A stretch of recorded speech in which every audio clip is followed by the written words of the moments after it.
ஓநாய்க்குல சின்னம். ஜியாங்ரோங். தமிழில் சி. மோகன். குரல் எவிமயிலா.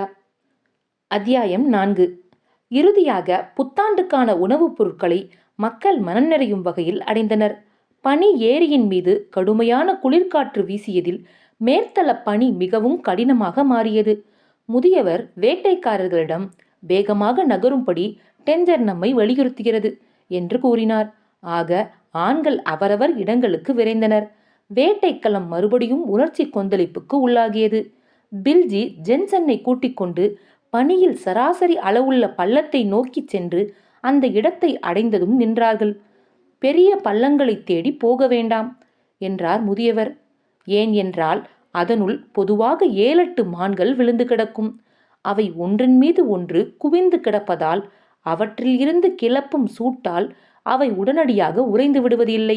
அவை உப்பி போய் கால்கள் விரைத்து விட்டிருக்க அவற்றின் அடிவயிற்று தோல் கருஞ்சிவப்பாக மாறியிருக்கும். அவை கடைசியாக உறையும் பொழுது அவற்றின் பாதி இறைச்சி கெட்டுப்போயிருக்கும். ஆக உனக்கு கிடைப்பது பாதிக்கும் மேல் உணவுக்கு லாயக்கற்ற இறைச்சியை கொண்ட உறைந்த மான். பொருள் கொள்முதல் நிலையத்தில் ஒரு முழு மானுக்கு உரிய விலையில் பாதிக்கும் குறைவாகத்தான் உனக்கு கிடைக்கும். தோலுக்கு உரிய பணம் மட்டுமே கிடைக்கும். அதன் இறைச்சிக்கு சல்லி காசு கூட கிடைக்காது. ஆனால் அழுகிய இறைச்சி என்றால் ஓநாய்களுக்கு மிகவும் இஷ்டம். பனிக்காலம் முழுவதும் இங்கு புதைந்து கிடக்கும் மான்கள் பற்றிய எண்ணம் அவற்றின் மனங்களில் நிறைந்திருக்கும். ஆக ஓநாய்களுக்கு பிடித்த உணவை நாம் ஓநாய்களுக்கே விட்டுவிடலாம். முதியவர் கம்பளி விரிப்பில் படுத்துக்கொண்டு கொக்கி பொருத்தப்பட்ட தடியை பள்ளத்துக்குள் தள்ளினார். அநேகமாக பள்ளம் 6 அடி ஆழமிருக்கும். அதனுள் தடியை விட்டு துளாவிக் கொண்டே இருந்தார். திடீரென ஒரு துள்ளலுடன் அதை மேல் நோக்கி இழுத்தார். ஒன்று மாட்டிக்கொண்டு விட்டது என்று ஜென்னிடம் சொன்னார் முதியவர். மேலே இழுப்பதற்கு உதவி செய். அவர்கள் இருவரும் சேர்ந்து கொஞ்சம் கொஞ்சமாய் மேலே இழுத்தார்கள். அது மேலே வரும் பொழுது விலகும் பனி மீண்டும் இடைவெளியை நிரப்புவதற்கு தோதாக அவர்கள் விட்டு விட்டு இழுத்தார்கள். கம்பளி விரிப்பின் மீது நின்று கொண்டு குனிந்தவாறு தடியை மேலே இழுத்தார்கள். இறந்து போன மானின் பனிமூடிய தலை மேற்தளத்தை உடைத்து கொண்டு வந்தது. கொக்கி அதன் தொண்டையில் மாட்டியிருந்தது. அதனால் தோலுக்கு எந்த சேதாரமும் இல்லை. ஜென் நன்றாக குனிந்து அதன் தலையை பிடித்து மேலே இழுத்து கம்பளி விரிப்பின் மீது போட்டான். அதன் எடை சுமார் 50 அல்லது 70 கிலோ இருக்கும். அது முற்றிலுமாக உறைந்து விட்டிருந்தது. அதன் அடிவயிறு உப்பவும் இல்லை, கருஞ்சிவப்பாக மாறவும் இல்லை. இதுதான் சரியான மாதிரி என்றார் முதியவர். இதற்கு அதிகபட்ச விலை கிடைக்கும். அங்கு கீழே இன்னும் சில இருக்கின்றன என்று மூச்சை ஆழமாக இழுத்தவாறு அவர் சொன்னார். நீ ஒன்றை மாட்டிக்கொண்டு இழுக்க முயற்சி செய். கிணற்று அடியில் கிடக்கும் வாளியை மாட்டி இழுப்பது போலத்தான் இதுவும். வாகான இடம் கிடைத்ததும் மாட்டி முழு பழத்தோடு மேலே இழுக்க வேண்டும். தோல் சேதாரம் அடைந்து விலை குறைந்து போகாத வகையில் சரியான இடத்தில் கொக்கியை மாட்ட வேண்டும். ஜென் ஆர்வத்தோடு ஏற்றுக்கொண்டு பள்ளத்திற்குள் கொக்கியை தள்ளி துளாவினான். 2 அல்லது அதற்கும் கூடுதலாக மான்கள் அதனுள் கிடப்பதை உணர்ந்தான். கொக்கியை தொடர்ந்து நகர்த்தியபடி ஒன்றின் வடிவத்தை அறிய முற்பட்டான். கொக்கி அதன் தொண்டையை தடவுவதை உணர்ந்ததும் ஒரு இழு இழுத்து கொக்கியை தொண்டையில் சொருகினான். முழு பழத்தையும் செலுத்தி மேலே இழுத்தான். கடைசியில் ஒரு வழியாக மங்கோலிய மேய்ச்சல் நில பனி ஏரியிலிருந்து ஒரு பெரிய மீனை அவன் பிடித்து இழுத்து விட்டதாக எண்ணினான். அதுவும் கூட 50 அல்லது 60 கிலோ இருக்கும். அதிவிரைவாக செல்லக்கூடிய குதிரையையும் ஓட்டத்தில் விஞ்சக்கூடிய விலங்கு. முழு பரவசத்தோடு யாங்கியை பார்த்து உரக்க கத்தினான். நான் ஒன்றை பிடித்து விட்டேன். மிக பெரியது. பார். உன்னால் இங்கே வர முடியுமா? வா, நான் அதை பார்க்க வேண்டும். அப்பா கொஞ்சம் ஓய்வு எடுக்கட்டும் என்றான் யாங்கி. நிறைய மான்கள் ஏகப்பட்ட இறைச்சியோடும் சேதாரமில்லாத தோலோடும் ஒன்றை அடுத்து ஒன்று என வெளிவந்து கொண்டிருந்த பொழுது ஏரியிலும் பனிச்சரிவிலும் உற்சாக கூச்சல் மேலெழுந்தது. பனித்தெப்பங்கள் கரைக்கு வந்தபடி இருந்தன. மிக வேகமாக செயல்படும் சிலர் ஏற்கனவே 2வது சேகரிப்புக்கு சென்று விட்டிருந்தனர். பட்டு, கஸ்மாய் மற்றும் லாம்ஜாவ் இருந்த தெப்பம்தான் மிகவும் திறமையானது. அவர்கள் தவறே நேராமலும் அசாத்திய வேகத்திலும் அதிக அளவில் மான்களை வெளியே எடுத்தனர். அவர்கள் நல்ல விளைபெறாத மான்களை வெளியே இழுத்த பொழுது, அதாவது சிறியவை அல்லது அடிவயிறு உப்பிய அல்லது கருஞ்சிவப்பு வண்ணமாக மாறியவை மீண்டும் காலியான பள்ளத்தில் தூக்கி போட்டனர். அமோகமான பலன் கிட்டியது. பொதுவாக இளவேநீர் பருவ காலத்தில் ஆட்டுக்குட்டிகள் பிறக்கும் பொழுதுதான் இப்படியான பலன் அமையும். ஜென்னும் முதியவரும் தங்கள் தெப்பத்தை செலுத்தியவாறு 2 பெரிய மான்களுடன் கரை நோக்கி வந்தார்கள். யாங்கியும் பாயரும் பில்ஜி இறங்குவதற்கு உதவினார்கள். மிதவையில் இருந்து 2 மான்களையும் ஜென் கீழே தள்ளினான். 4 ஆண்கள் அவற்றை இழுத்து கொண்டு அவர்களுடைய வண்டிகளை நோக்கி சென்றார்கள். அங்கு அவர்களுடைய 2 வண்டிகளிலும் பெரிய மான்கள் குவிக்கப்பட்டு அவை ஏற்கனவே நிரம்பியிருந்ததை ஜென் பார்த்து, ஏன் இப்படி என்று கேட்டான். நானும் பாயரும் ஒரு வண்டியை நிரப்பினோம். மீதி எல்லாம் மற்ற குடும்பத்தினர் சிலர் நமக்கு அளித்திருக்கும் பரிசு.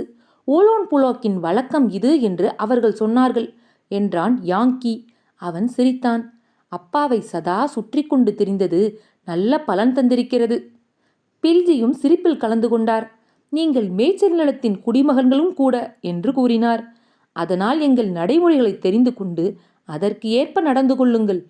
மிகவும் களைப்படைந்திருந்த முதியவர் வண்டியின் ஓரமாக உட்கார்ந்து தன் பைப் மூலம் புகைப்பிடித்தார். நீங்கள் இருவரும் போங்கள். ஆனால் கவனம், ஒருவேளை உள்ளே விழுந்துவிட்டால் உங்கள் கால்களை அகற்றி கைகளை அசைக்காமல் மூச்சை உள்ளிழுத்து இருங்கள். அப்படி செய்தால் வெகு ஆழத்துக்குள் போக மாட்டீர்கள். தெப்பத்தில் இருப்பவர் கொக்கியை இறக்கி அவரை மேலே தூக்குங்கள். அப்படி செய்யும் பொழுது கொக்கியை முகத்தில் மாட்டாமல் பார்த்து கொள்ளுங்கள். அது உங்கள் திருமண வாய்ப்புகளை குலைத்துவிடும். மூச்சு முட்டும்படியாக சிரித்தார் முதியவர். ஜென்னும் யாங்கும் மனக்கிளர்ச்சியோடு கம்பளி தெப்பத்தை நோக்கி நடந்தார்கள். கரை வழியாக அவர்கள் ஆழமான பனிப்பகுதியை நெருங்கிய பொழுது பனி ஏரியின் ஆள் பகுதிக்கு செல்லக்கூடியதாக கால்வாய் போன்ற ஒரு குழியை ஜென் கண்டான். அப்பா நமக்கு பக்கத்தில் இருந்ததால் அப்போதும் நான் எதுவும் சொல்ல விரும்பவில்லை. இந்த குழி நானும் பாயரும் சேர்ந்து தோண்டியதுதான். இங்குதான் அந்த பெரிய மானை நாங்கள் கண்டோம். பாயர் சின்ன பையனாக இருக்கலாம், ஆனால் பெரிய தைரியசாலி. அவன் உங்களை அங்கு வந்து பார்த்த பொழுது தன் மயிர் அங்கியை கலற்றி பனிக்குள் விழாமல் ஊர்ந்து சென்றான். 5 அல்லது 6 அடி தூரம் சென்றதற்குள் அவன் ஒரு பள்ளத்தை பார்த்தான். பின்னர் திரும்பவும் அவன் மேலே வந்தான். நாங்கள் இருவருமாய் பனியில் கால்வாய் தோண்டினோம். மானை அடைய நாங்கள் அதிக தூரம் தோண்ட வேண்டி இருக்கவில்லை. அவன் கீழே சென்று அதன் ஒரு காலை சுற்றுக்கயிற்றால் கட்டினான். அவன் திரும்ப மேலே வந்ததும் நான் பனிக்கு வெளியே அதை இழுத்தேன். அவன் கொஞ்சமும் பயப்படவில்லை. அவன் பனிக்குள் புதைந்து விடுவானோ என்று நான் தான் பயந்து கொண்டே இருந்தேன். எனக்கு அது ஒன்றும் ஆச்சரியம் தரவில்லை என்றான் ஜென். தன்னுடைய வெறும் கைகளால் ஓநாயை நகர முடியாதபடி பிடித்து வைத்து கொண்டிருக்க பயப்படாத ஒருவன் பனியில் உள்ள ஒரு குழிக்குள் இறங்க ஒருபோதும் பயப்பட மாட்டான். ஒரு மங்கோலிய சிறுவன் எத்தகைய காரியத்தை செய்யக்கூடியவன் என்பது இப்போது உனக்கு தெரிந்திருக்கும்.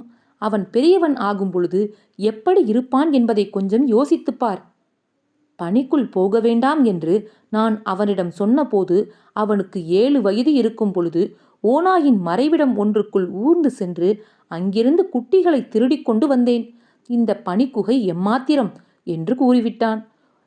நீ ஒரு ஓநாய்க்குட்டியை வளர்க்க விரும்புவதாக சொல்லியிருக்கிறாய்தானே?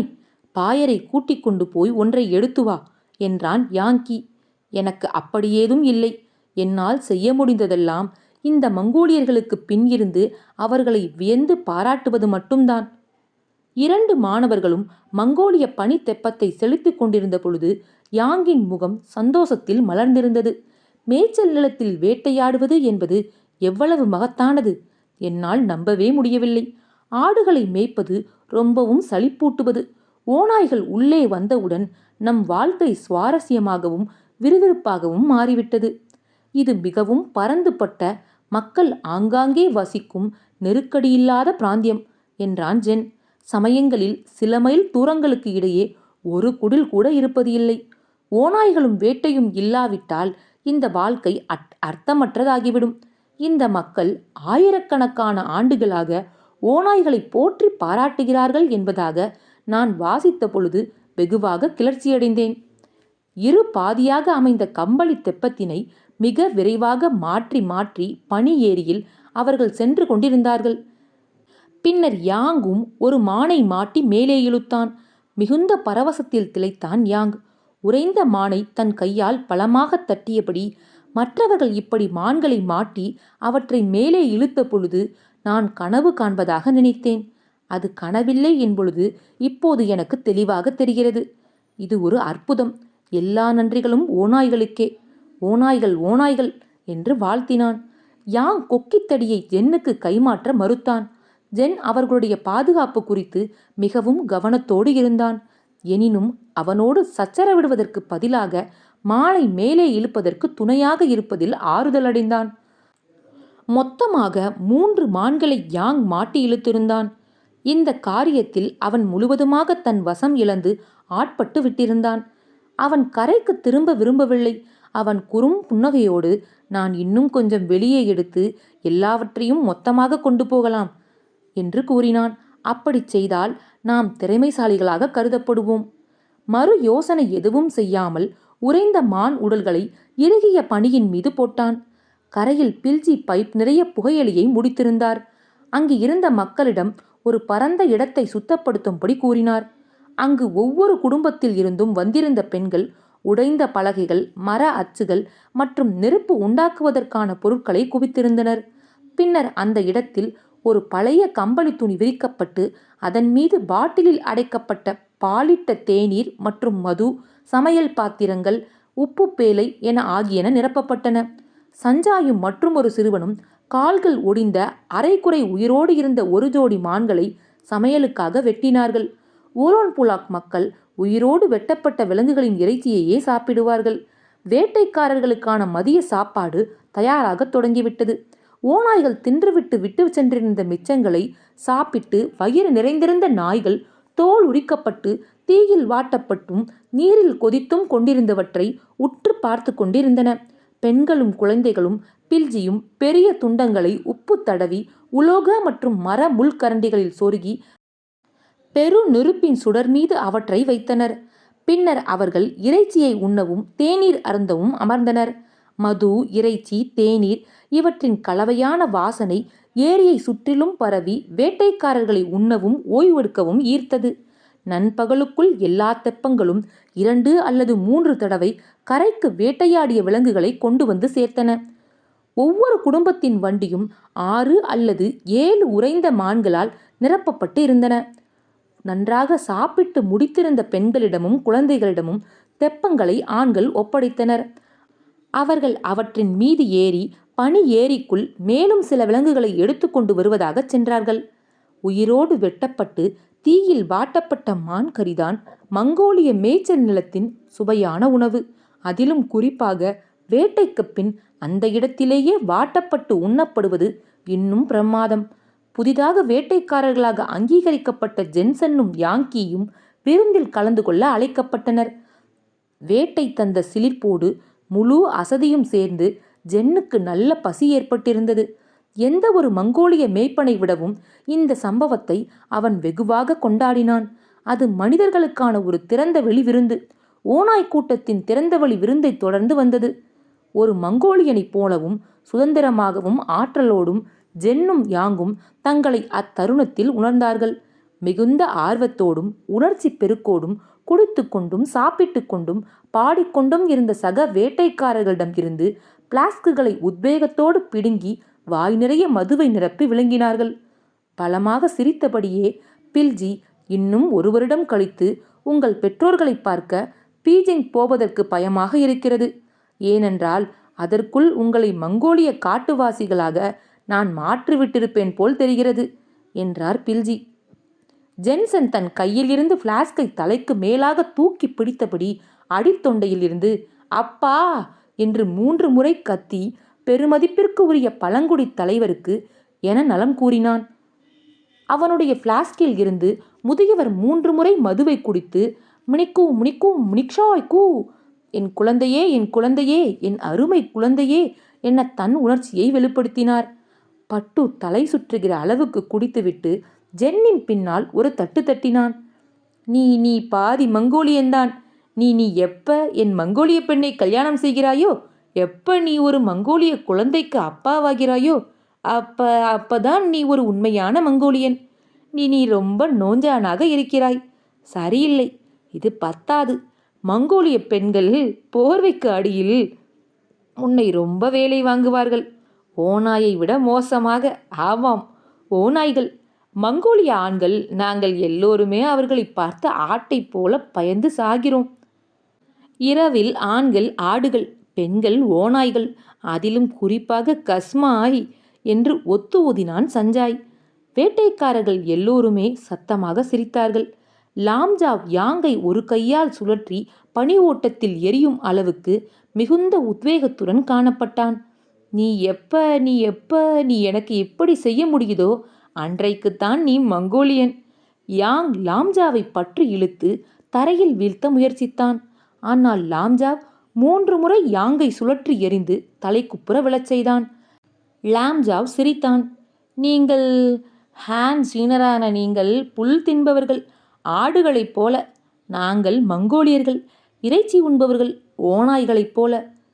யாங் அவனுடைய ஆடைகளில் தட்டியிருந்த பனியை தட்டியவாறே சொன்னான். நீ கொஞ்சம் பொறுத்திரு. அடுத்த வருடம் நான் பெரிய எருது ஒன்றை வாங்கப் போகிறேன். அதன் ஒவ்வொரு துண்டையும் நானே சாப்பிடப் போகிறேன். உன்னை விட ஒரு பிடி உயரமாக வளர நான் திட்டமிட்டிருக்கிறேன். அதன் பிறகு நீ ஒரு ஆட்டை போல் மாறிவிடுவாய். சரிதான். மற்ற வேட்டைக்காரர்கள் அதை ஆமோதிப்பது போல் சத்தமிட்டார்கள். சரியான பதிலடி.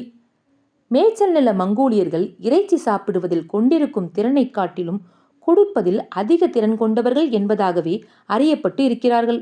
சில சுற்றுகளுக்கு பிறகு எல்லா பிளாஸ்குகளும் காலியாகிவிட்டதை கவனித்த யாங் லாம்ஜாவை நோக்கி தைரியமாக சவால் விட்டான். நீ மற்போரில் என்னை ஜெயித்திருக்கலாம். ஆனால் யார் அதிகம் குடிக்கிறார்கள் என்று பார்ப்போமா? நீ நரி போல் தந்திரம் பண்ணுகிறாய், அப்படித்தானே? நல்லது. ஆனால் இங்கு நரிகளை காட்டிலும் ஓநாய்களே தந்திரம் முக்கியவர்கள். கொஞ்சம் பொறு, நான் மதுவுடன் வருகிறேன். அவன் குதிரை நின்றிருந்த இடத்துக்கு ஓடிச் சென்று சேனை பையில் இருந்து ஒரு பாட்டில் மதுவையும் 2 கோப்பைகளையும் எடுத்தான். யாங்கிற்கு முன்னால் அந்த பாட்டிலை ஆட்டியபடியே, நான் இதை விருந்தினர்களுக்காக சேமித்து வைத்திருந்தேன் என்று கூறினான். ஆனால் இப்போது உன்னை தண்டிப்பதற்காக இதை பயன்படுத்தப் போகிறேன். தண்டி, அவனுக்கு தண்டனை கொடு. அவனுக்கு இந்த தண்டனை வேண்டியதுதான். வேட்டைக்காரர்கள் சப்தமிட்டார்கள். யாங்கி சங்கடமான புன்னகையோடு, இந்த நரி ஓநாய்க்கு நிகரில்லை போல் தோன்றுகிறது. பரவாயில்லை, நான் தண்டனையை ஏற்றுக்கொள்கிறேன் என்று கூறினான். கேள், கவனமாக கேள். எங்களுடைய நடைமுறைகளை பின்பற்றி நீ நீ நான் எவ்வளவு கோப்பை குடிக்கச் சொல்கிறேனோ அவ்வளவு குடிக்க வேண்டும்.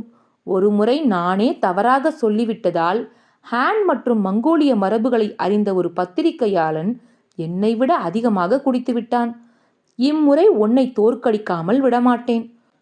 ஒரு கோப்பையில் மதுவை ஊற்றியவாறு வானம்பாடிகள் ஜோடியாக பறந்து சென்றன. ஒரு சிறகில் 2 கோப்பைகள் என்று பாடினான். யாங்கி முகம் வெளிரியது. 4 சிறகுகள், ஒன்றில் 2 என்றால் 8 கோப்பைகள். சிறகு ஒன்றுக்கு 1 கோப்பை என்று வைத்துக்கொள்ளக்கூடாதா? விதிகளின்படி நீ விளையாடாவிட்டால் நான் 3ஆக ஆக்கிவிடுவேன். அதாவது ஒரு சிறகில் 3 கோப்பைகள். வேட்டைக்காரர்கள் அனைவரும் ஜென்சன் உட்பட ஒரே குரலில், குடி, நீ குடித்துதான் ஆக வேண்டும் என்று கூறினார்கள். வேறு வழியில்லாமல் யாங் ஒன்றை அடுத்து ஒன்று என 8 கோப்பைகள் குடித்து முடித்தான். முதியவர் சிரித்தார். இங்கு நீ ஒரு நண்பனை ஏமாற்ற முயற்சித்தால் ஒவ்வொரு முறையும் நீதான் சங்கடத்துக்கு ஆளாவாய் என்று கூறினார். ஜென்னும் யாங்கும் முதியவரிடம் இருந்து வாட்டப்பட்ட கறி துண்டங்களை எடுத்து மிகுந்த ஆர்வத்துடன் முகவாய்க்கட்டைகளில் கொழுப்பு எண்ணெய் வழிந்தோட சாப்பிட்டனர். அப்பா, ஓநாயின் உணவை நான் இப்போதுதான் முதன்முறையாக சாப்பிடுகிறேன். என் வாழ்க்கையில் நான் சாப்பிட்ட அருமையான உணவு இதுதான். இது நாள் வரை இவ்வளவு ருசியான இறைச்சியை நான் சாப்பிட்டதில்லை என்று கூறினான் ஜென். ஏன், பல பேரரசர்களும் அவர்களுடைய மகன்களும் வேட்டையில் மிகுந்த நாட்டம் கொண்டிருந்தனர் என்பது இப்போதுதான் எனக்கு புரிகிறது. டாங் பிரதேசத்தின் தெய்சாங் சீனாவின் மகத்தான பேரரசராக திகழ்ந்தவர். அவருக்கு வேட்டை மீது தீரா காதல் இருந்தது. அவருடைய மகன் அவருடைய வாரிசு.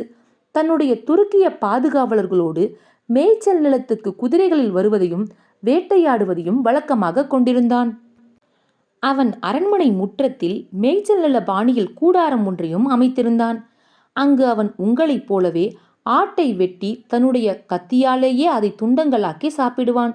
ஒரு பேரரசனாக இருப்பதை விடவும் மேய்ச்சல் நில வாழ்க்கை மேம்பட்டதாக அவனுக்கு இருந்தது. தன் துருக்கிய பாதுகாவலர்களோடு அவனுடைய துருக்கிய ஓநாய் கொடியுடன் வேட்டையாடுவதையே அவன் விரும்பினான். மேய்ச்சல் நிலத்தில் ஒரு துருக்கியனைப் போல வாழவே அவன் ஆசைப்பட்டான். அதன் விளைவாக அவன் சிம்மாசனத்திற்கான உரிமையை இழந்தான். அவனுடைய அப்பா அவனுடைய சகோதரனை வாரிசாக தேர்வு செய்தார். இங்குள்ள வாழ்க்கை ஒரு பேரரசனையும் வெல்லக்கூடியது. முதியவர் விரிந்த கண்களோடு கேட்டுக்கொண்டிருந்தார். நீ இதை இதுவரை சொன்னதே இல்லை என்று கூறினார். இது ஒரு நல்ல கதை. அந்த இளவரசனைப் போல் எல்லா ஹேன் மக்களும் மேய்ச்சல் நிலத்தை பாராட்டினால் பிரமாதமாக இருக்கும். அதே சமயம் அவன் சிம்மாசனத்தை இழக்காமல் இருந்திருந்தால் இன்னும் அற்புதமாக இருந்திருக்கும். குயிங் பேரரசர்கள் இங்கு அடிக்கடி வேட்டையாடவும் மனம் செய்து கொள்ள மங்கோலிய பெண்களை தேடியும் வந்திருக்கிறார்கள். அக்காலத்தில் மங்கோலியர்களுக்கும் சீனர்களுக்கும் இடையே சண்டை இருந்ததில்லை. நாங்கள் சமாதானமாகவே வாழ்ந்தோம். ஜென் சொல்லும் வரலாற்று கதைகளை கேட்க பில்ஜிக்கு பிடிக்கும். அதற்கு பிரதி உபகாரமாக அவர் அவனுக்கு மங்கோலிய கதைகளை சொல்வார். ஓநாய்கள் தந்த உணவினை சாப்பிடாத எவரும் உண்மையான மேய்ச்சல்ல மங்கோலியன் இல்லை. அநேகமாக எந்த ஒரு மங்கோலியனும் அப்படியாக இருக்க மாட்டான். அழிவின் விளிம்புக்கு தள்ளப்பட்ட கடந்த காலங்களில் மங்கோலியர்கள் ஓநாய்கள் தந்த உணவை சாப்பிட்டுத்தான் உயிர் வாழ்ந்தனர். செங்கிஸ்கானின் மூதாதையர்களில் ஒருவர் மலைகளின் உட்பகுதிக்கு விரட்டப்பட்ட பொழுது ஒரு சாதாரணமான காட்டு மிராண்டியைப் போல பசியின் விளிம்பில் சிக்கியிருந்தார். ஓநாய்களின் பாதையை பின்தொடர்ந்து செல்லும் நிலைக்கு ஆளாகியிருந்தார். அவை ஒரு வேட்டையை முடிக்கும் போதெல்லாம் அவை சாப்பிட்டுவிட்டு நகரும் வரை காத்திருந்து அவை விட்டு சென்ற மிச்சத்தை உண்டு வாழ்ந்து வந்தார். இவ்வாறாக பல வருடங்கள் அவர் மலைகளில் தனியாக வாழ்ந்து வந்தார். கடைசியாக அவருடைய சகோதரர் கண்டுபிடித்து வீட்டுக்கு அழைத்து வந்தார் அவரை. மங்கோலியர்களுக்கு நல்லது செய்பவையாகவும் சமயங்களில் அவர்களை காப்பாற்றுவையாகவும் ஓநாய்கள் திகழ்கின்றன. ஓநாய்கள் இன்றி செங்கிஸ்கானோ மங்கோலியர்களோ இல்லை. ஓநாய்கள் தந்த உணவு மிகவும் சுவையானது. நம்முடைய புத்தாண்டு கொண்டாட்டத்துக்காக ஓநாய்கள் நமக்கு அளித்திருப்பதை பார். பல நேரங்களில் அது அவ்வளவு சுலபமாக கிடைப்பதில்லை. அதையும் ஒரு நாள் நீ அறிவாய். அங்கு இருந்தவர்களை கொண்டு பனியை அள்ளி போட்டு நெருப்பை அணைக்கச் செய்தார் பில்ஜி. மேகமூட்டம் அடர்ந்தது. மலை முச்சியில் இருந்து வீசிய பனி அவற்றை எட்டத் தொடங்கியதில் பனித்திரையொன்று உருவானது. வலிமை மிக்க வேட்டைக்காரர்கள் மீண்டும் தங்கள் பனி மிதவைகளின் மீது ஏறி பனி ஏரியை நோக்கி செல்லத் தொடங்கினர். வீசும் பனி பள்ளங்களை நிரப்புவதற்கு முன்பாக வண்டிகளை நிரப்பியாக வேண்டியது அவசியம். ஒரு மானை கொக்கியில் மாட்டிக்கொண்டு வருவது என்பது 6 அல்லது 7 பெட்டி சிசுவான் தேயிலை, 1 டஜன் அல்லது அதற்கும் மேலான ஹாய்சி சிகரெட் அட்டை பெட்டிகள், 15 அல்லது 16 மங்கோலிய மதில் பாட்டில்கள் என்று அர்த்தம். பில்ஜியின் ஆணைக்கு ஏற்ப எல்லா மிதவைகளும் வேட்டைக்காரர்களால் மிகவும் ஆழமான பகுதியில் இருந்து ஆழம் குறைந்த இடங்களுக்கு திட்டமிட்டு திறமையுடன் நகர்த்தப்பட்டன. ஏனெனில் அங்கு உறைந்த மான்களை மேலெடுப்பது சுலபம். மேலும் முதியவர் அவர்களை குழுக்களாக பிரித்தார். கொக்கி கம்பங்களை திறமையுடன் கையாளுபவர்கள் மான்களை கொக்கியிடுவதில் கவனம் செலுத்தும் வகையிலும், மிதவைகளை திறம்பட நகர்த்துபவர்கள் மேலெடுக்கப்பட்ட விலங்குகளை கரைக்கு கொண்டு வந்து சேர்க்கும்படியும் அமைத்தார். மிதவைகள் கரையை நெருங்கும் பொழுது ஏரியின் ஓரத்தில் கயிறுகளுடன் பல ஆண்கள் இறந்த விலங்குகளின் உடல்கள் ஏற்றப்பட்ட மிதவைகளை இழுப்பதற்கு தோதாக நின்றிருந்தனர். வேட்டைக்காரர்கள் கயிற்றின் ஒரு முனையை மிதவையில் கட்டி மறுமுனையை அவர்களை நோக்கி எரிந்தவுடன் அவர்கள் அதை பற்றி கரைக்கு இழுத்தார்கள். இச்செயல் மீண்டும் மீண்டும் தொடர்ச்சியாக நிகழ்ந்தது.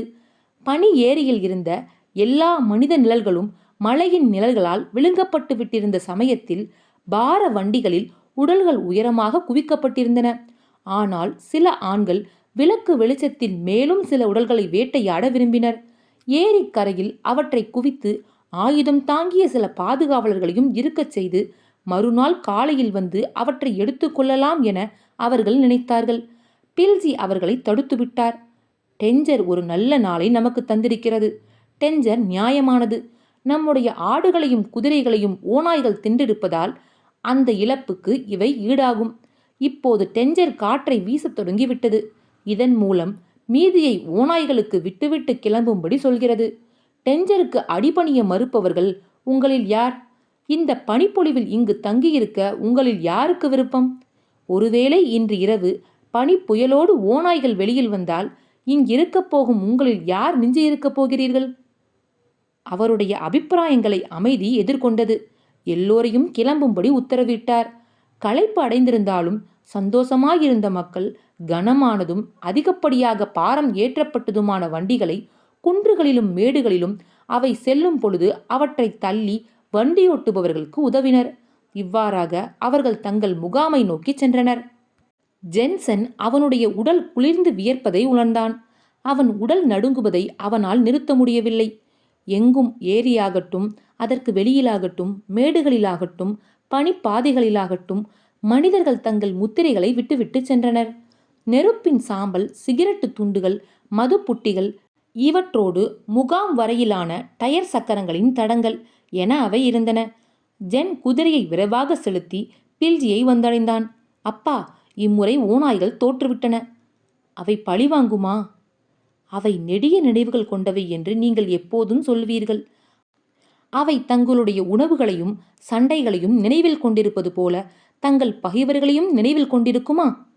நாம் நிறைய மான்களை தோண்டி எடுத்திருக்கிறோம். அதே சமயம் பாதிக்கும் மேற்பட்டவற்றை ஓநாய்களுக்காக விட்டு வைத்திருக்கிறோம். அடுத்து வரும் இளவேநீர் காலத்தில் ஓநாய்கள் உறைந்த மான்களை விருந்தாக கொண்டு வாழும். நம்மை சுற்றி வந்து தொல்லை தராது. தவிர அவை நமக்கு ஒரு உதவி செய்திருக்கின்றன. நாமும் அவற்றுக்காக சிலவற்றை விட்டு வந்திருக்கிறோம். கவலைப்படாதே, தலைமை ஓநாய்க்கு என்ன செய்ய வேண்டும் என்பது தெரியும். அன்று இரவு பனிப்புயல் அந்த பகுதியை தாக்கியது. மாணவர்களின் குடில் பாதிப்புக்கு உள்ளானது. ஜென்சன் மங்கோலியர்களாகிய இரகசிய வரலாறு என்ற புத்தகத்தின் பிரதியை ஓரமாக வைத்துவிட்டு யாங்கீயிடம் ஓநாய்கள் சாப்பிட்ட பின் விட்டு சென்ற மிச்சத்தை உண்டு வாழ்ந்ததாக பில்ஜி குறிப்பிட்டவர் புதோஞ்சர் என்பவர். இவர் செங்கிஸ்கானின் முப்பாட்டனுக்கு முப்பாட்டனுடைய முப்பாட்டனுக்கு முப்பாட்டன்.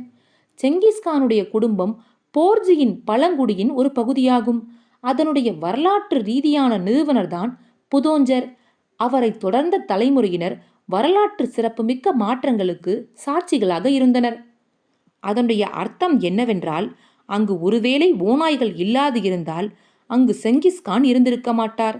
அற்புதமான பழங்குடி இருந்திருக்காது. ஞானமும் துணிச்சலும் மிக்க மங்கோலிய குதிரை வீரர்களும் இருந்திருக்க மாட்டார்கள் என்றான் யாங். மங்கோலிய மக்களின் வரலாற்றில் ஓநாய்கள் பிரதான பங்காற்றியிருக்கின்றன என்பது நிச்சயம். ஏன் அதோடு நிறுத்திவிட்டாய்? அவை சீனர்களின் வாழ்விலும் எல்லா உலக மக்களின் வாழ்விலும் பிரதான பங்கு வகித்திருக்கின்றன. செங்கிஸ்கானும் அவனுடைய மங்கோலிய குதிரைக்காரர்களும் இங்கு வரும்பொழுது ஜின்னில் இருந்து தெற்கத்திய சாங் வரையிலான சீனாவின் வரலாறு திரும்ப எழுதப்படுவதற்கான முகாந்திரத்திற்கு இட்டு சென்று இருக்கிறது. அதுபோலவே மத்திய ஆசியா, பெர்ஷியா, ரஷ்யா மற்றும் இந்தியாவின் வரலாறுகளும் மாற்றி அமைக்கப்பட்டிருக்கின்றன. சீனாவில் கண்டுபிடிக்கப்பட்ட வெடிமருந்தை ஐரோப்பாவிலும் ஆசியாவிலும் நிகழ்த்திய கொலைவெறி சண்டைகளில் மங்கோலிய நாடோடியினர் மேற்கிற்கு அறிமுகம் செய்தனர். மேற்கில் நிலப்பிரபுத்துவ கோட்டையை விழச் செய்து முதலாளித்துவ அமைப்பின் நிர்மாணத்துக்கு தடையாக இருந்த எல்லாவற்றையும் அறவே துடைத்தெறிந்தனர். அதன் பிறகு வெடிமருந்து கிழக்குக்கு திரும்ப வந்தது. அப்போது அது சீனாவுக்குள் நுழைந்தது. இறுதியில் மங்கோலிய குதிரை வீரர்களின் ஆளுகை முடிவுக்கு வந்து முழு உலகையும் தலைகீழாக புரட்டி போட்டது. ஆனால் ஓநாய்களின் வரலாற்று ரீதியான முக்கியத்துவம் வரலாற்று ஆசிரியர்களால் பதிவு செய்யப்படவில்லை. டெஞ்சரிடம் சம்பவங்களின் பதிவுகள் இருந்தால் மங்கோலிய மேய்ச்சல் நில ஓநாய்கள் வரலாற்று அட்டவணையில் தங்களுக்கு உரிய இடத்தை பெற்றிருக்கும். தாராளமான பரிசுகளை பார்த்ததும் மாட்டு மந்தையாளனான காவோ ஜியான் சோங்கினால் தன்னுடைய பரவசத்தை கட்டுப்படுத்த முடியவில்லை. நீங்கள் இருவரும் என்ன செய்து கொண்டிருக்கிறீர்கள்? தொன்மையான கடந்த காலத்தை தோண்டி எடுக்கிறீர்களா? பனி புதையலில் கிடக்கும் எல்லா மான்களையும் தோண்டி எடுத்து பணக்காரர்களாக ஆவதே நம் முதல் நோக்கமாக இருக்க வேண்டும். சொர்க்கம் ஓநாய்கள் மீது தன் பார்வையை செலுத்தி கொண்டிருக்கிறது. வண்டி நிறைய கிடைத்திருக்கும் மான்களுக்காக நாம் நன்றியோடு இருக்க வேண்டும். குறைந்தது 3 நாட்களாவது இந்த பனி புயல் வீசும். பனி ஏரியின் ஆழம் இன்னும் 2 அல்லது 3 அடி கூடும். குழிகள் நிரப்பப்பட்டு விடும். அதில் மான்களை தேடுவது என்பது வைக்கோல் படைப்பில் ஊசியை தேடுவது போல் ஆகிவிடும் என்றான் ஜென்சன். காவோ குடிலுக்கு வெளியில் வந்து வானத்தை அண்ணார்ந்து பார்த்தான். நிச்சயம் இது 3 நாள் அடிக்கும் என்று கூறினான். இன்று நான் அங்கு இருந்திருக்க வேண்டும். பெரிய குழிகளில் நான் கம்பங்களை ஊன்றிவிட்டு வந்திருப்பேன். அவன் பெருமூச்சு விட்டான். இனி நான் இளவேடி பருவம் வரை காத்திருக்க வேண்டும் என நினைக்கிறேன். அதன் பிறகு நான் அங்கு சென்று வண்டியை நிரப்பி பாபன்கோபி சமூக கூடத்தில் உள்ள பொருட்கொள்முலை நிலையத்துக்கு எடுத்துச் செல்வேன். நீங்கள் இருவரும் ஏதும் சொல்லாத பட்சத்தில் வேறு எவருக்கும் இது தெரிய வேண்டிய அவசியமில்லை. எவ்வித பிரச்சனையும் இன்றி பனிக்காலத்தின் பிற்பாதியை வளர்ப்பு மிருகங்கள் கடந்தன. ஊலான்பிளாக் ஓநாய் கூட்டம் சிதறி ஓடி வெகு தொலைவுக்கு சென்ற மான்களை பின்தொடர்ந்து சென்று விட்டிருந்தன. மாபெரும் பனிப்புயல் வரவில்லை. பனிக்காலத்தின் பொழுது ஜென்சன் ஆடுகளை மேய்க்கவோ இரவு காவலுக்கோ செல்லவில்லை. மேய்ச்சல் நிலத்தை சுற்றி திரிந்து ஓநாய்கள் பற்றிய கதைகளை தேடி அறிவதிலும் பெரும்பாலான நேரத்தை பறக்கும் ஓநாய்கள் பற்றிய தொல்கதைகளிலும் செலவிட்டு கொண்டிருந்தான். தொல்கதையின் அடிவரை ஆழமாகச் சென்று ஊலான்புலாக்கில் ஓநாய்கள் எப்படி பறக்க முடிந்தது என்பதை அறிய ஆர்வமும் தீர்மானமும் கொண்டிருந்தான். அவர்கள் இங்கு வந்து சேர்ந்த சமயத்தில் ஓநாய்களை பூமிக்கு டெஞ்சர் அனுப்பியதென்று மேய்ப்பர்கள் மாணவர்களிடம் சொல்லியிருந்தனர். அதன் அர்த்தம் ஓநாய்களால் பறக்க முடியும் என்பது. ஒரு மேய்ப்பன் இறந்துவிட்டால் அவனுடைய உடல் காடுகளுக்குள் எடுத்துச் செல்லப்பட்டு ஓநாய்களின் பார்வையில் படும்படியான இடத்தில் விடப்படுவது பல நூற்றாண்டுகளாக நிலவி வருகிறது. ஓநாய்கள் அதை முழுவதுமாக கொஞ்சமும் மிச்சம் இல்லாமல் தின்றுவிடும் பொழுது வான் சமாதி நிறைவடைகிறது. ஓநாய்கள் டெஞ்சருக்கு பறந்து செல்லும் என்ற நம்பிக்கையின் காரணமாக இது வானில் புதைப்பது என அழைக்கப்படுகிறது. அவை மனித ஆன்மாவை தீபேத்திய மாய பருந்துகளைப் போலவே தங்களோடு எடுத்துச் செல்கின்றன. ஆனால் மாணவர்கள் கலாச்சார புரட்சியின் பொழுது கடுமையாக தாக்கப்பட்ட பழமையான 4இல் 1 மூடப்பட்ட பழக்கமே இது என முத்திரை குத்தினர். மேய்ப்பாளர்களோ ஓநாய்கள் பறக்கக்கூடியவை என அவர்களுக்கு வலியுறுத்தினர். அவர்கள் சொன்ன ஒரு சம்பவம் இது. கலாச்சார புரட்சி நடந்து 3 வருடம் கூட இருக்காது. 2ஆம் படைப்பிரிவான சரன்டோர்ஜுவின் கற்கோட்டைக்குள் ஓநாய் கூட்டம் ஒன்று பறந்து வந்து இறங்கி 1 டஜன் செம்மறியாடுகளை தின்று கொண்டு முடித்ததோடு மட்டும் அல்லாமல் 200க்கும் மேற்பட்டவற்றை கொன்று தீர்த்தன என்று. பசி அடங்கியதும் அவை பறந்து சென்று விட்டன. அந்த கல்சுவர் 6 அடி அல்லது 7 அடி உயரம் இருக்கும். அதன் மீது ஒருவன் ஏறிச் செல்ல முடியாத அளவுக்கு மிகவும் உயரமானது.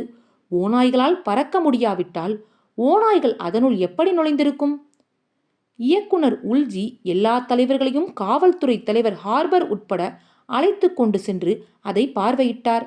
படங்களும் அளவுகளும் எடுத்த பிறகு ஓநாய்களால் தாவி குதிக்க முடியாத அளவுக்கு சுவர் மிக உயரமானது என்பதை அவர்கள் ஒப்புக்கொண்டனர்.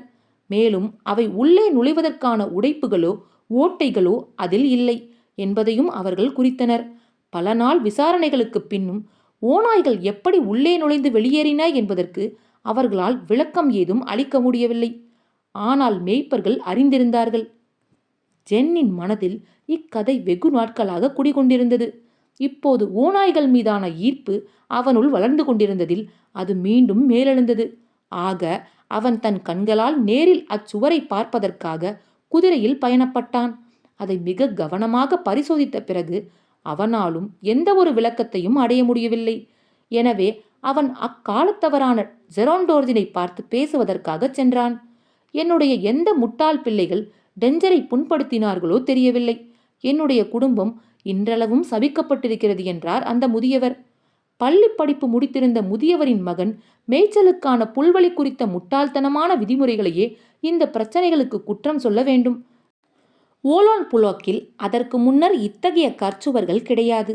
ஆனால் தலைமையகம் ஆடுகளை பாதுகாப்பதற்காகவும் இரவு காவலுக்கு ஆகும் செலவுகளை நீக்குவதற்காகவும் பசும்புல் நிலத்தை சுற்றிலும் கற்சுவர்களை எழுப்ப முடிவு செய்தது. ஓநாய்களால் சுவர்களின் மீது ஏற முடியாது. அதனால் இரவு காவலர்களுக்கு அவசியம் இருக்காது. எல்லோரும் நிம்மதியாக தூங்கலாம் என்று அவர்கள் சொன்னார்கள். அதனால் நாங்கள் வாசற்கதவை மூடிவிட்டு எங்கள் குடிலினுள் இருந்தோம்.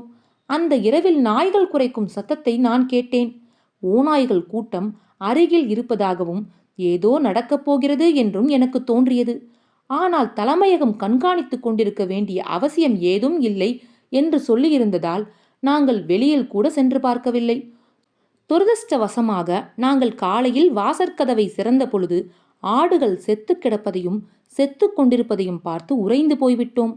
தரை முழுவதும் இரத்தம், 2 விரல் கட்டையளவு கனத்தில் கிடந்தது. கற்சுவரிலும் ரத்தம் சிதறிக் கிடந்தது.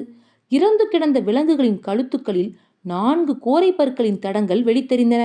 அவற்றின் இரத்தம் சுவரையும் தாண்டி வெளியில் தெரித்திருந்தது. ஓநாய்களின் சாணமும் ஆங்காங்கே குவிந்து கிடந்தன.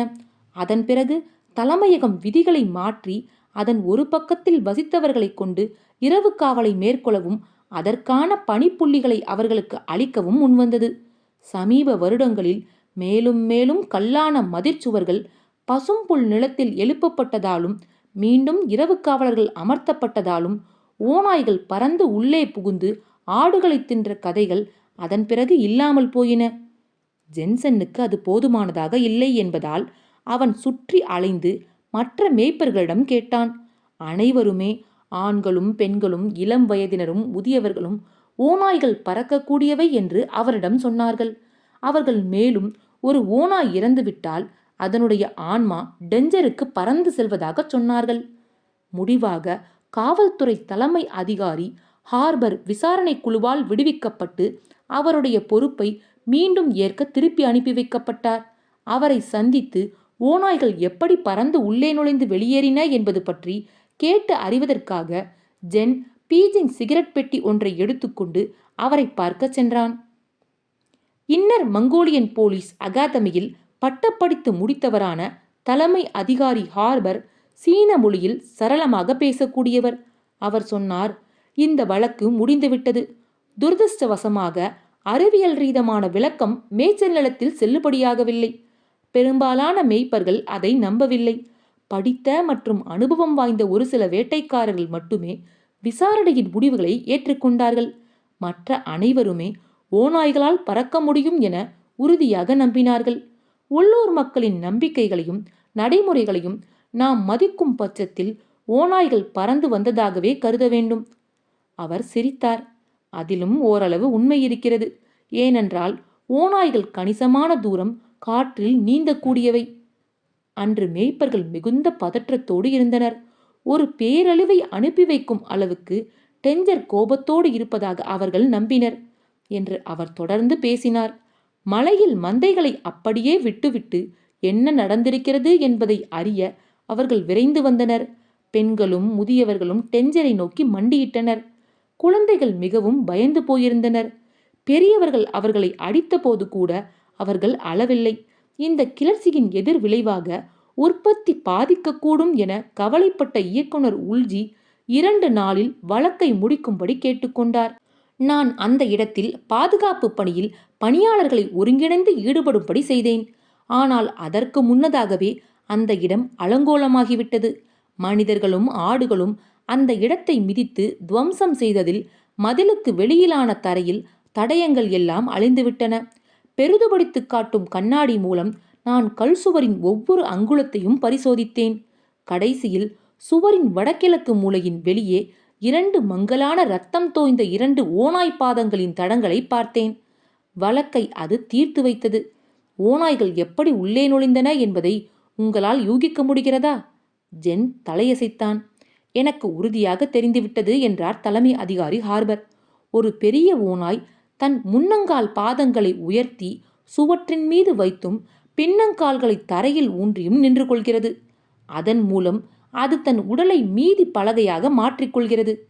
பிற ஓநாய்கள் முழு வேகத்தில் ஓடி வந்து அதன் மீது ஏறி தாவி உள்ளே நுழைந்திருக்கின்றன. உள்ளிருந்து பார்க்கும் பொழுது அவை பறந்து வந்திருப்பது போல்தானே இருக்கும். ஜென் அதை கேட்டு மிகவும் ஆச்சரியமடைந்தவனாய், இந்த ஓலன்புலாக் ஓநாய்கள் நம்ப முடியாத அளவுக்கு விவேகமானவை என்று கூறினான். மேய்ச்சல் நிலத்தில் கல் சுவர்கள் எழுப்பப்பட்ட உடனேயே அவற்றை எப்படி எதிர்கொள்வது என்று அவை கணக்கிட்டிருக்கும். ஓநாய்கள் பறக்கும் என்று மேய்ப்பர்கள் சொல்வது அப்படி ஒன்றும் மிகையானதாக தெரியவில்லை. அவை வானத்தில் இருந்து ஆடுகளுக்கு இடையே குதித்த பொழுது நிச்சயம் ஆட்டு மந்தைக்கு அப்போதே பாதி உயிர் போயிருந்திருக்கும். அதன் பிறகு மீதி விஷயம் சுலபமாக முடிந்திருக்கும். கொலைவெறியாட்டம் முடிந்து அவை வயிறு நிறைய சாப்பிட்டிருக்கும். ஆனால் சுவருக்கு அந்த பக்கம் மிதிப்பலகையாக இருந்த ஓநாய் மட்டும் பாவம், அதற்கு எதுவும் கிடைத்திருக்காது. அது ஒரு அற்புதமான விலங்காக இருக்க வேண்டும். அந்த கூட்டத்துக்காக தன்னை அர்ப்பணித்து கொண்ட அது நிச்சயம் ஆண் தலைமையாக இருக்கும். தலைமை அதிகாரி ஹார்பர் மனப்பூர்வமாக சிரித்தார். அப்படியில்லை என்றார் அவர். என்னை பொறுத்தவரை அந்த ஓநாயும் பறந்து உள்ளே வந்து மற்றவர்களைப் போலவே சாப்பிட்டிருக்கும். நீங்கள் ஒன்றை தெரிந்து கொள்ள வேண்டும். இந்த ஓநாய்கள் வலுவான கூட்டுணர்வு கொண்டவை. அவை எப்போதும் இணைந்திருப்பவை. தங்களில் ஒன்றை புறக்கணிக்கும் இயல்பு அவற்றுக்கு இல்லை. வயிறு நிறைய சாப்பிட்டுவிட்டு ஒரு ஓநாய்க்கு உள்ளிருக்கும் இன்னொரு ஓநாய் மிதிப்பலகையாக இருக்க அது சுவற்றை தாண்டி குதித்து வெளியில் வருகிறது. அங்கு அது பசித்திருக்கும் ஓநாய்க்கு மிதிப்பலகையாக செயல்பட ஓநாய் உள்ளே வந்து பறந்து வந்து வேண்டும் அளவு தின்று முடிக்கிறது. அந்த 2 இரத்தம் தோய்ந்த பாதத்தடங்கள் இரண்டாவது ஓநாயுடையதாக இருக்க முடியும். அவை மிக நேர்த்தியாக தங்கள் சூழ்ச்சியை நிறைவேற்றியிருக்கின்றன. மதிலுக்குள் இருந்த ஓநாய் கூட்டம் தங்கள் இஷ்டம் போல் கொன்று தீர்த்திருக்கின்றன. ஓநாய்கள் உள்ளே வராமல் இருப்பதற்காக மக்கள் சுவர் எழுப்பினார்கள். ஆனால் அதற்கு பதிலாக நாய்கள் உள்ளே வராதபடி செய்துவிட்டார்கள். ஓநாய்களின் உதாரணத்தை கடைபிடிக்கும் அளவுக்கு நாய்களுக்கு விவேகம் கிடையாது. அவை ஒருபோதும் விவேகமான ஓநாய்களுக்கு இணையாக முடியாது. ஓநாய்கள் என்னை விடவும் விவேகமிக்கவை என்றான் ஜென். ஆனாலும் ஒரு பிரச்சனை இன்னும் இருக்கவே செய்கிறது. ஓநாய் கூட்டத்தின் கடைசியான ஒன்று எப்படி பாதுகாப்பாக வெளியேறியது? அதன் மிதிப்பலகை எங்கிருந்தது? இந்த கேள்வி தலைமை அதிகாரி ஹார்பரை உற்சாகப்படுத்தியது. மக்கள் உண்மையில் ஓநாய்களை விடவும் முட்டாள்கள் என்றார் அவர்.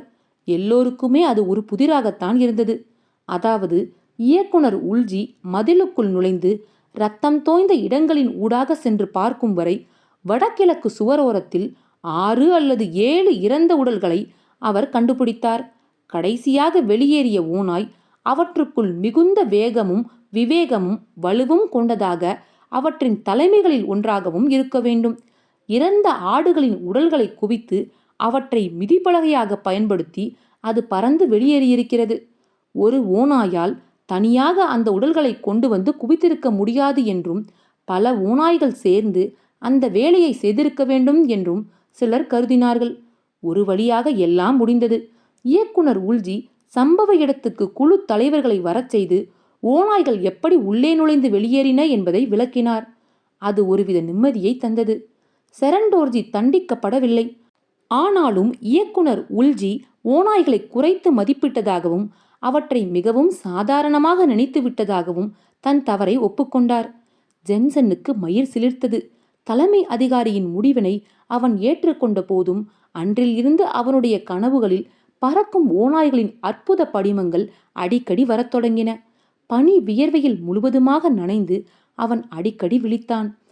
மேய்ச்சல் நில தொல்கதைகள் வெறும் பொழுதுபோக்குக்கானவை அல்ல என அவன் கருத்தில் கொண்டான். பல நாட்கள் கடந்து போயின. ஜென் படையினருக்கான 2 திறந்தவெளி வான்புதை இடங்களை மிக நெருக்கமாக பார்க்க தீர்மானித்தான். ஒன்று சாகன்டோல்காய் மலையின் வட சரிவிலும் மற்றொன்று கரும்பாறை மலையின் வடகிழக்கு சரிவிலும் இருந்தன. அந்த 2 புதைவிடங்களிலும் முதல் பார்வையில் மலையின் மறுபுற புல்வெளி நிலம் போலவே காட்சியளித்தன. ஆனால் அவற்றை மிக நெருங்கி பார்த்த பொழுது அவற்றுக்கு இடையே குறிப்பிடத்தக்க வேறுபாடுகள் தெரிந்தன. அவை ஓநாய்களின் பிராந்தியத்துக்கும் டெஞ்சருக்கும் அருகாமையில் இருந்தன. அதன் காரணமாக ஆன்மாக்கள் சொர்க்கத்தை அடைவதற்கான தூரம் குறைந்திருந்தது. மேலும் அவற்றின் தரை பாறைகள் நிறைந்து சமதளமற்றதாகவும் இருந்தது. ஓலான் புலோக்கில் பல நூற்றாண்டுகளாக ஒரு மேய்ப்பன் இறந்துவிடும் பொழுது மக்கள் அவனை நிர்வாணப்படுத்தி கம்பளிச் சுருளில் அவன் உடலை கட்டுவார்கள். சமயங்களில் பிணத்தை ஆடையோடு விட்டுவிடுவதும் உண்டு. அதன் பிறகு பிணத்தை ஒரு பார வண்டியில் ஏற்றி வண்டியின் குறுக்காக ஒரு நீள் பலகையை பாதுகாப்பாக வைப்பார்கள். விடியலுக்கு முன்பாக குடும்பத்தின் 2 மூத்த ஆண்கள் இரு பக்கமும் பலகையை பிடித்து கொண்டு வர வான் புதைவிடத்திற்கு வண்டியை ஓட்டிச் செல்வார்கள். புதைவிடம் வந்ததும் குதிரைகளில் சவுக்கால் அடித்து பாய்ந்து செல்ல வைப்பார்கள். தவிர்க்க முடியாமல் பிணம் வண்டி இழுப்பவர்களிடமிருந்து எகிரி விழும். அதுவே அதை ஆன்மா டெஞ்சருக்கு திரும்புவதற்கான இடம். 2 உறவினர்களும் கீழே இறங்கி பிணம் நிர்வாணமாக இருக்கும் பட்சத்தில் கம்பளிச் சுருளை உருவிவிட்டு வானத்தை பார்க்கும்படியாக புல்வெளியின் மீது கிடத்துவார்கள். அவன் அல்லது அவள் இந்த உலகுக்கு எப்படி வந்தார்களோ அதுபோலவே நிர்வாணமாகவும் கள்ளம் கபடமில்லாமலும் இருப்பார்கள். அத்தருணத்தில் இருந்து இறந்து போனவர்கள் ஓநாய்களுக்கும் கடவுள்களுக்கும் உரியவர்களாகி விடுவார்கள்.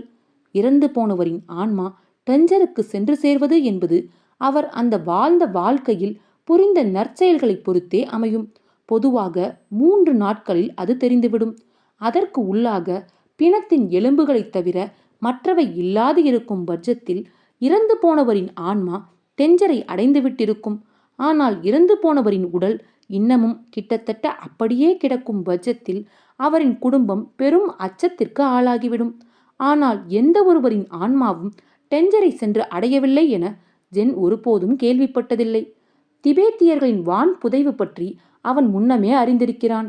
ஆனால் மேய்ச்சல் நிலத்துக்கு வந்த பின்னரே அதுவும் ஒரு மங்கோலிய நடைமுறை என்பதை அவன் கண்டுபிடித்தான்.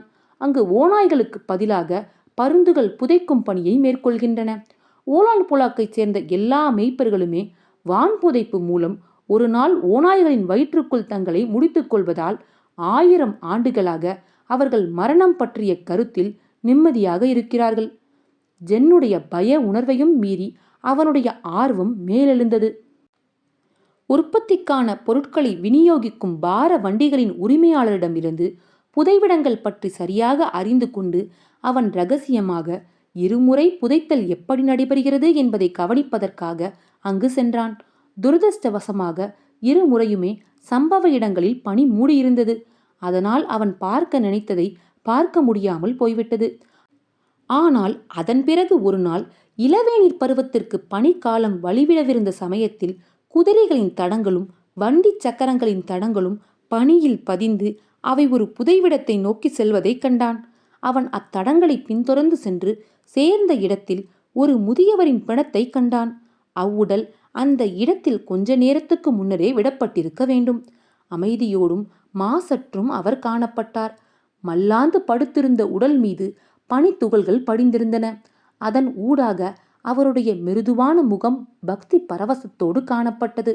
அந்த இடத்துக்கு வரும் வழியில் ஜென் அனுபவித்த பதற்றமும் பயமும் இப்போது நீங்கி அதற்கு பதிலாக ஒரு புனிதமான உணர்வு நிலை அவனுள் எழுந்தது.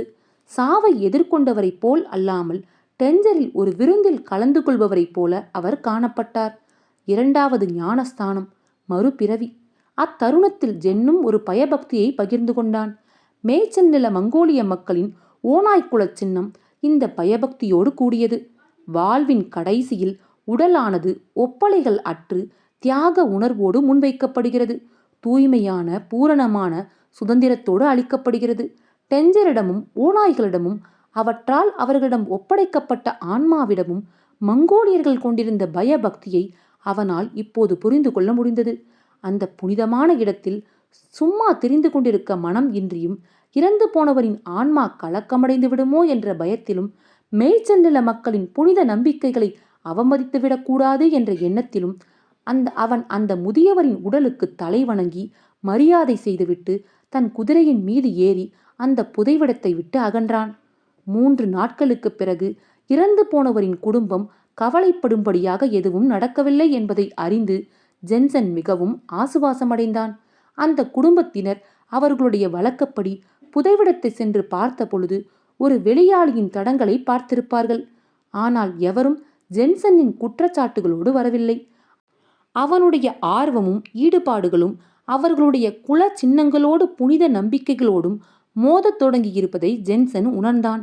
ஆடுகளை மேய்ப்பதில் முழு கவனம் செலுத்தத் தொடங்கினான். கடினமாக உழைத்தான். அவன் மிகுந்த ஆர்வமும் ஆழ்ந்த மதிப்பும் கொண்டிருந்த அந்த புதிரான மக்களை நெருங்கும் அளவுக்கு அவன் தீவிரமாக உழைத்தான். அந்த வருடம் வழக்கத்துக்கு மாறாக 1 மாதத்துக்கும் முன்பாகவே இளவேநீர் பருவம் வந்துவிட்டது. வெதுவெதுப்பான காற்று ஓலான் புலாக்கை பொன் மஞ்சளாக மாற்றியது. பனிக்காலம் முழுவதும் பனியால் உள்ளே அழுத்தி வைக்கப்பட்டிருந்த இலையுதிர்கால புல் மேலெலும்பி வந்தது. சூரிய ஒளி படும்படியாக அமைந்திருந்த பல சரிவுகளின் மீது பசும் மொட்டுக்கள் அரைகுறையாக வெளிப்பட்டிருந்தன. உலர்ந்த காற்றும் வெதுவெதுப்பான நாட்களும் இந்த மாற்றங்களை வெகுவாக பாதித்தன. பசும் புல் நிலத்துக்கு குழுக்கள் சென்ற பொழுது அங்கு மக்கள் காட்டுத்தீ வராமல் இருப்பதற்கான தடுப்பு நடவடிக்கைகளிலும் புதிதாய் பிறந்த விலங்குகளை காப்பாற்றுவதற்காக வறட்சிக்கு எதிரான நடவடிக்கைகளும் ஈடுபட்டு கொண்டிருந்தனர். காவா ஜியோன்சோங் மிகவும் காலதாமதமாக வந்து சேர்ந்தான். அந்த ஆண்டின் தொடக்கத்தில் பலர் நரகத்துக்கு பெருவாரியாக கிளம்பி போக்குவரத்து மற்றும் கட்டுமான பணிகளில் வேலை பார்க்க சென்றனர். கஸ்மாய் குழுவினர் வண்டி நிறைய மான் பொருட்களை கொள்முதல் நிலையத்துக்கு கொண்டு வந்த பொழுது அவர்கள் அந்த காட்சியை பார்த்து பொறாமைப்பட்டனர். அவர்கள் வேட்டைக்காரர்களை சூழ்ந்து கொண்டு வேட்டை நடந்த இடம் குறித்து அறிய முற்பட்டனர். புதையுண்டு உறைந்து போன எல்லா மான்களும் எடுக்கப்பட்டு விட்டன என்று அவர்களுக்கு சொல்லப்பட்டது. அவர்கள் வடகிழக்கு கற்கண்களோடு பாயரை சென்று பார்த்தனர். அவன் ஒரு காலியான மலை பள்ளத்தாக்கு அவர்களை அனுப்பி வைத்தான். கடைசியில் மஞ்சூரிய பண்ணைகளைச் சேர்ந்த அவர்கள் மேய்ச்சல் நில மங்கோலியர்களின் பலவீனத்தை கண்டறிந்தனர். மது. அவர்கள் ஆடு மேய்க்கும் சஞ்சாயை பிடித்து அவனுக்கு மது ஊற்றி கொடுத்து மான்களின் இடத்தை அறிந்து கொண்டனர். அவர்கள் மிக விரைவாக ஓநாய் கூட்டத்தையும் காவோ ஜியான்சோங்கையும் மிஞ்சி அங்கு வந்து சேர்ந்த பொழுது மான்கள் பனித்தளத்தை உடைத்து கொண்டு வெளிப்பட்டு கொண்டு இருந்தன. அவர்கள் ஒரே நாளில் அதற்கு அருகில் ஒரு முகாம் அமைத்து சிறியது முதல் பெரியது வரை, நல்லது முதல் கெட்டது வரை ஒன்று விடாமல் எடுத்தனர். அதன் பிறகு அவர்கள் அவற்றை வண்டிகளில் ஏற்றி இரவோடு இரவாக ஃபயன் கோஃபி கம்யூனில் உள்ள பொருள் கொள்முதல் நிலையத்திற்கு கொண்டு வந்தனர். அதை அடுத்த பல இரவுகளில் பள்ளத்தாக்கு எங்கும் பசியோடு இருந்த ஓநாய்களின் துயரமும் கோபம் மிக்க ஊளைகளின் எதிரொலிகளையும் குதிரை மேய்ப்பர்கள் கேட்டனர். அவர்கள் மிகவும் பதற்றத்திற்கு ஆளானார்கள். அவர்கள் பார்வையில் இருந்து குதிரைகள் எங்கும் போய்விடாமல் கவனமாக கண்காணித்தனர். குடில்களில் இருந்த அவர்களுடைய பெண்கள் ஓநாய்களின் கோபத்துக்கு அவர்கள் கடுமையான விலை கொடுக்க வேண்டி வரும் என்பதை அறிந்திருந்தார்கள். கோபத்தில் வீட்டு விலங்குகளை அடித்தனர். சோகப் பாடல்களை மிகுந்த விரக்தியோடு பாடினர். அதனைத் தொடர்ந்து தலைமையகத்தில் இருந்து ஒரு சுற்றறிக்கை வந்தது. ஓநாய் குட்டிகளை திருடும் வருடாந்திர வழக்கம் மீண்டும் அமல்படுத்தப்படுவதாக அதில் தெரிவிக்கப்பட்டிருந்தது. முந்தைய ஆண்டுகளை விட வெகுமதி கூட்டப்பட்டிருந்தது. இராணுவ பிரதிநிதி பாவோ கங்காயின் நேரடி தலையீடு இதற்கு உதவியாக இருந்தது. முன் எப்போதையும் விட குட்டி ஓநாயின் தோல் நல்ல விலைக்கு வாங்கப்படும் எனவும் அதில் குறிப்பிடப்பட்டு இருந்தது. மிருதுவாகவும் பளபளப்பாகவும் இருக்கக்கூடிய அந்த தோள்கள் கிடைப்பதும் அரிது, விலையும் அதிகம். பெண்களின் தோல் மேலாடைகளுக்கு அது பயன்படுத்தப்படுகிறது. வடக்கத்திய அதிகாரிகளின் மனைவியர்கள் விரும்பி அணிவதும் அதனையே. பில்ஜி அமைதியாக தொடர்ந்து புகைத்தபடி இருந்தார். அவர் முணுமுணுத்தது ஜென்னுக்கு கேட்டது.